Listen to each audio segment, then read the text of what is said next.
सावली देतात आपल्याला, अगदी बरोबर. शीतल थंड सावली देतात, हिरवीगार झाडं. उन्हाळ्याच्या दिवसांमध्ये तिथे आपल्याला एसी लावायची गरज नाही. शहरांमध्ये लोक जेव्हा एसी लावत असतात तेव्हा आपण मस्त झाडांच्या सावलीत जाऊन बसू शकतो, अभ्यास करू शकतो. अजून काय झाडांचा उपयोग?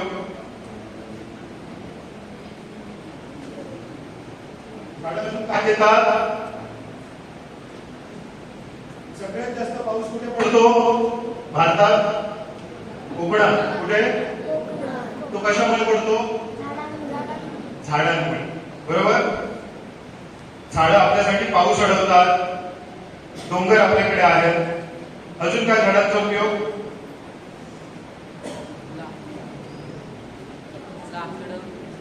काय? लाकूड देतात.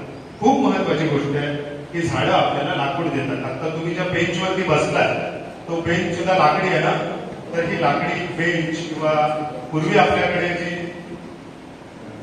छत होती, कौलर होती, तर त्याच्यासाठी आपण जे लाकडं वापरायचो, तर ही लाकूड आपल्याला झाडं देत असतात. आणि त्याबद्दल आपण झाडांना काय देतो? काय देतो? आपण झाडांना कार्बन डायऑक्साईड देतो. अगदी बरोबर आहे. आपल्याला श्वासोच्छवासातून कार्बन डायऑक्साईड बाहेर पडतो, पण तसं बघायला गेलं तर आपण झाडांना काही देतच नाही. बरोबर ना?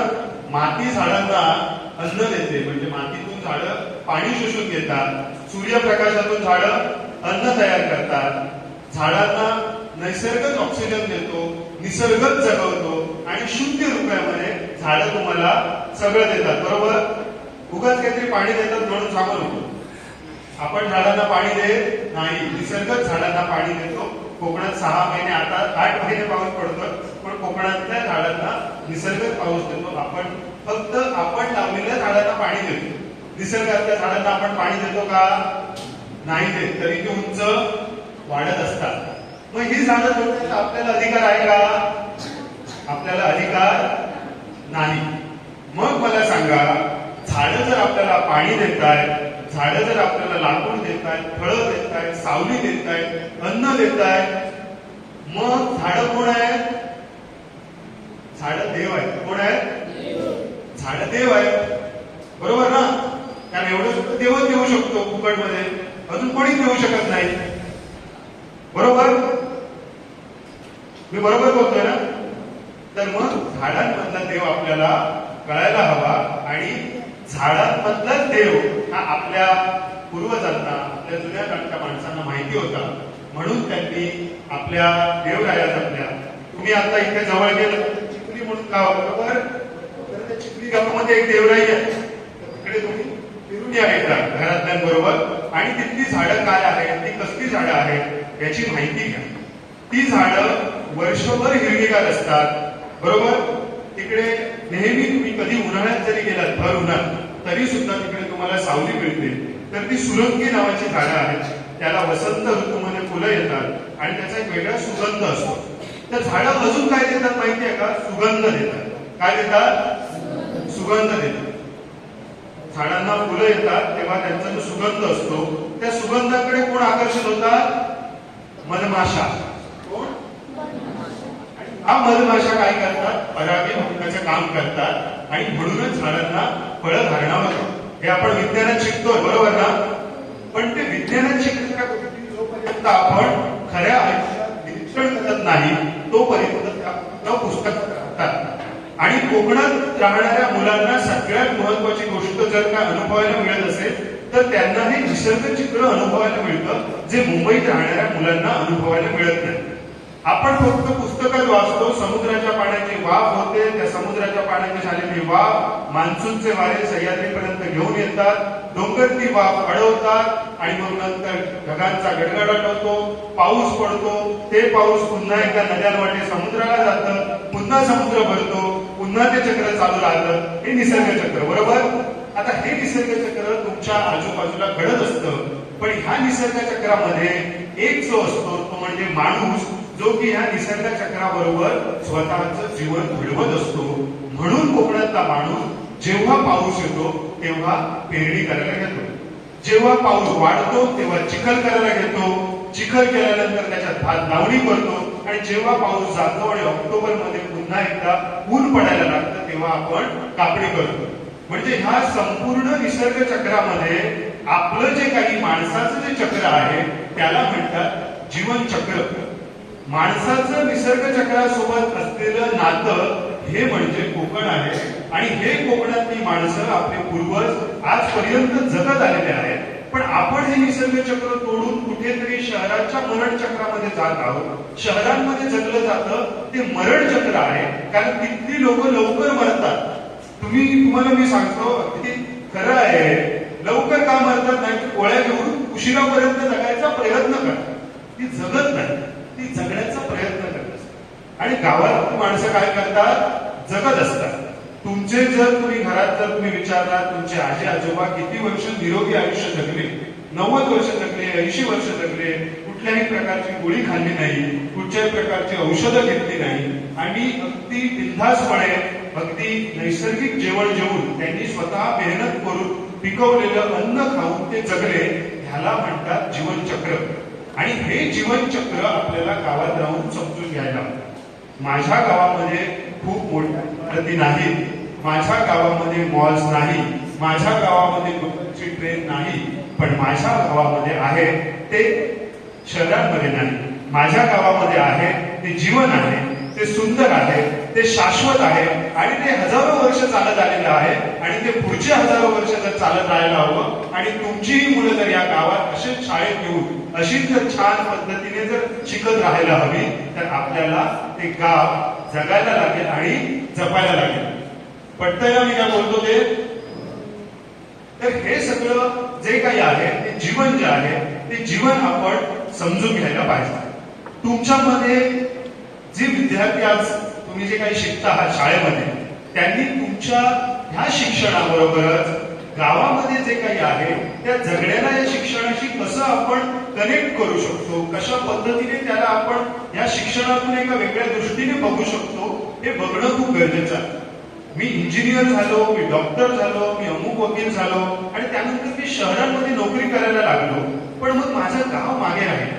माझ्या गावाला माझ्या शिक्षणाचा, माझ्या कर्तृत्वाचा काही उपयोग आहे का, तर तो आपण बघायला. आज तुमच्या समोर जी काही आज इथे बसलेली मंडळी होती ही सगळी याच उद्देशाने इथे काम करतात आहे. आपल्या बरोबर जे सागर दादा आहेत त्यांनी इथे मला बोलवण्याचा उद्देश, कारण ते स्वतः इथे राहून गावातल्या तुमच्यासारख्या नवीन पिढीला घडवण्यासाठी ते कुठेतरी आज काम करण्यासाठी प्रयत्न करतात आहे. काल सुद्धा त्यांनी गावामध्ये एक जे मंदिर आहे, आपल्या गावात एक मंदिर आहे सप्तेश्वराचं, बरोबर? कोण कोण गेलंय? वा, छान वाटतं ना तिकडे जाताना. काय तिकडे नदी आहे, बरोबर, आणि झाड आहे, झरा आहे, पाणी आहे आणि त्यात आपला देव आहे, बरोबर? तर देवाला वाटतं की मी इतक्या निसर्गाच्या सानिध्यात जाऊन राहावंसं, तर त्या देवाचं मंदिरही तितकं छान असावं, ते कौलारू असावं, ते आपल्या कोकणातल्या चिरेबंदी असावं, याच्यासाठी ही सगळी आपली गावकरी मंडळी प्रयत्न करतात आहे. म्हणजे हे तुमच्या भविष्यासाठी सगळं चाललेलं आहे आणि तुमच्या भविष्यात चांगलं राहावं ह्याच्यासाठी हे गावातली माणसं जी काही तळमळ करतात आहेत, तर त्यांच्याकडून आपण ही गोष्ट शिकायला पाहिजे की आपण आपल्या गावामधल्या गोष्टींना कशा पद्धतीने जपू शकतो, बरोबर? तुमच्यापैकी किती जणांची घरं मातीची आहेत? कोणाचीच नाही. पण मातीची घरं बघायला किती जणांना आवडतात? वा, तुमच्या सगळ्यांच्या पालकांना फोन लावून सांगणार आहे की तुम्हाला आवडतात मातीची घरं आणि त्यांनी बांधलीच स्लॅबची घरं. ती कोणासाठी बांधलीत त्यांनी? तुम्हाला तर आवडत नाही ना ती. तर मातीच्या घरामध्ये का आवडत असतील आपल्याला मातीची घरं? असं काय वेगळं पण तुम्हाला वाटतं की मातीची घरं चांगली आहेत? कोण सांगेल? काय वेगळं वाटतं मातीच्या घरांमध्ये?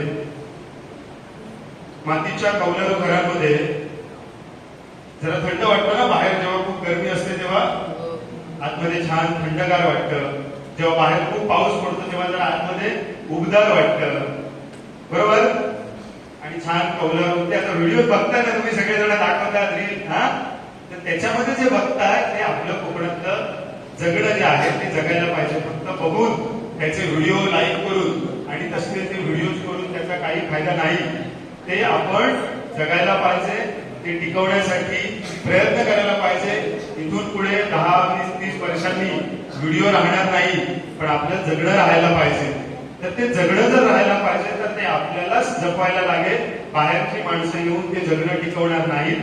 ते फक्त आपल्या जमिनी विकत घेतील. तुम्ही बघताय ना तुमच्या आजूबाजूला जमिनी विकत घेतात लोक. बाहेरच्या लोकांना तुमच्या गावात यावंसं वाटतंय.